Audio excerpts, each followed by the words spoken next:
New Horizons betrayed the Animal Crossing series. Not because it was a bad game, but because it was a completely different game than every Animal Crossing game that had ever existed. Sure, it added a bunch of new mechanics that we hadn't seen in the past, but it also changed up the way we play Animal Crossing. Was it for the better? Will this apply to future games in the series, or will 40 million people hate the next installment?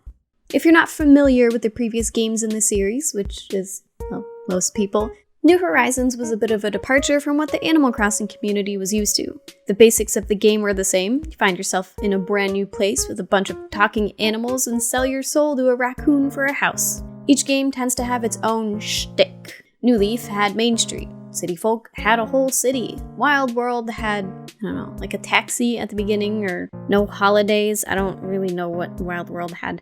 And the original Animal Crossing was just Animal Crossing. The whole thing was the shtick. My shtick is paying my bills with today's sponsor, Factor. Factor's no prep, no mess meals are perfect for cutting stress out of my life. Because when you're struggling to pay off your loan to a raccoon, life can get pretty stressful. Breakfast, lunch, and dinner are ready for me in just a couple of minutes without having to spend hours meal prepping every week. The work is all done for me. With Factor, I don't have to order greasy takeout. I can eat smart and healthy every day. I always have something nutritious on hand when I don't have time to think about making food, which is most of the time because playing with Panda takes a lot of time out of my day. And Suika game. Lots and lots of Suika game. Factor has a bunch of meal preference options like keto, calorie smart, vegan, and vegetarian, along with over 27 different meals to choose from each week. You'll never get tired of eating the same 3 meals over and over again because that's all you know how to cook. Factor cooks for you. All you have to do is pop it into the microwave for 2 minutes and you're done.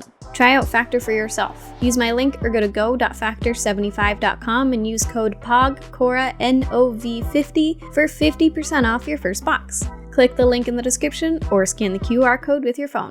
Now that we're fueled with some delicious food, it's time to get back to the New Horizons betrayal. The basic mechanics of Animal Crossing games like fishing, bug catching, museum filling, bread stealing all of your money have been in every single game.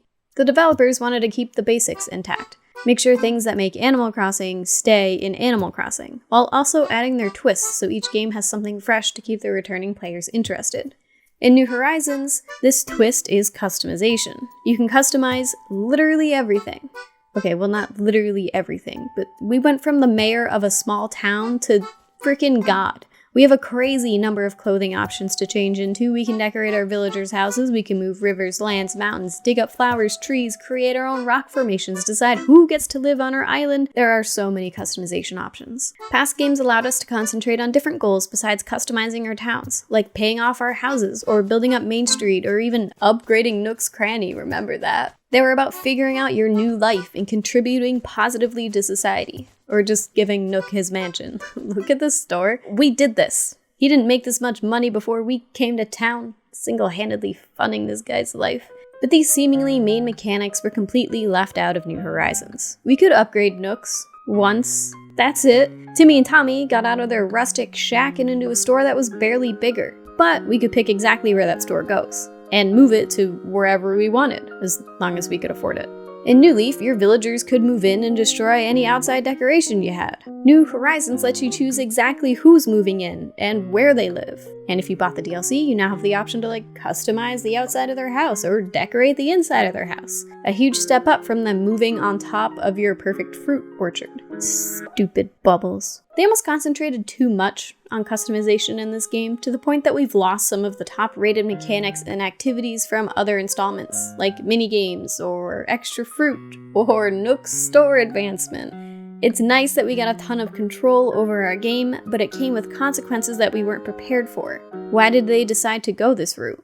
Let's go back to 2008 and the release of City Folk. We're in the prime of the Wii's life. It had been out and impossible to purchase for a whole 2 years. Everyone that could get their hands on a Wii had a Wii. Even the people that didn't play video games grabbed the console and a copy of Wii Sports. This thing sold over 100 million units. That's a lot of Wiis. Naturally, a game like Animal Crossing should sell really well, right? Well, no. Seems like a lot until you realize that's only 4% of Wii owners. Why did nobody buy City Folk? Just to compare, about 8% of DS owners had a copy of Wild World. According to the community, it sucked. It wasn't a bad game by any means. I very much enjoyed City Folk. There weren't game-breaking bugs that made the game horrible. The issue with the game was that it was basically Wild World.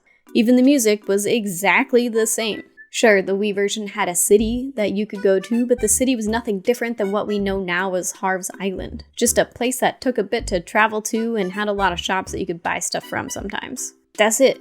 There were a lot of factors that made this installment kind of a failure, but the biggest issue was because it was so similar to its predecessor. When it was time to develop New Leaf, Nintendo decided to just throw a bunch of features and mechanics at us. We got a ton of fruit, better online capabilities because City Folks kinda sucked, public works projects to give ourselves some control over our town, a whole main street that we could work to build up, not to mention new music. Usually you don't have to mention there's new music in a new video game, but here we are. The developers took everything wrong with City Folk and improved it to make the game that City Folk should have been. The community responded positively by purchasing over 13 million copies, which meant that a whopping 17% of 3DS owners played New Leaf. A decent increase from the last installment, and exactly what Nintendo was looking for. Which meant they had to do the same thing for the next game in the series. Change everything. This time, they decided to concentrate on customization. And in a world full of games that are really good at customization, like Minecraft or City Builders, they had a lot of inspiration to go off of. In New Horizons, we can make everything whatever color we want, put it wherever we want, basically make our dreams come true. Which is great, I love it. But many people are upset that New Horizons isn't at all like New Leaf. And to that I say, frickin' good. I don't want New Leaf, I have New Leaf at home. And clearly, neither do the vast majority of players. You can't just keep making the same game over and over again. We tried that with City Folk. People didn't like it. If New Horizons was the same game as New Leaf, it probably wouldn't have sold nearly as well. It would have been City Folk Mistake 2.0. Nobody wants to play the same game. If we did, we'd all be playing Call of Duty or Splatoon or something. Whenever a sequel comes out, there are always people complaining about how it's exactly like the last one. And now that we have a game that's barely like the last one, people are still complaining that it's not enough like the last one. I'm beginning to learn that gamers are just always angry. But if you want a game to be a way you want, go make your own video game. I don't know. I'm gonna take that out because I complain enough about video games and I'm not making my own video game. Why do I want New Horizons to be just like New Leaf when I can whip out my 3DS and go play New Leaf? Except for the fact that the 3DS online services are being shut down, so RIP Tortimer's Island. Because New Horizons was so focused on customization, it seems like they put all of their time and effort into said customization. Which is fine. If a game is gonna have a specific theme, they better do everything possible with said mechanic. But they kind of lost sight of many of the other mechanics that probably should have stayed in the series. Specific features that made New Leaf so good. Like mini-games. Oh, you haven't heard me say that before. New Horizons has such a lame multiplayer. Just adding the simple mini-games we had in New Leaf, or Brewster's minigame, where the heck did that go, would have completely changed the game. Instead, we have to make our own fun. Which is fun, but like, kind of exhausting at the same time. Nintendo did miss the mark on some of the features that could have been added to New Horizons. I have too many videos about what you guys want to see, like the ability to customize the outside of buildings.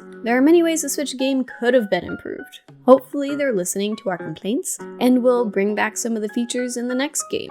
Which leads us to our final question. What will the future of Animal Crossing games look like? If they do it right, it'll be completely different than what New Horizons was. Because that's what works. A third of Switch owners have a copy of New Horizons. The game being different than New Leaf has clearly worked. What will they do for the next game? Space, perhaps? Dating? Families? Lasers? Mario Kart? I guess we'll just have to wait and see.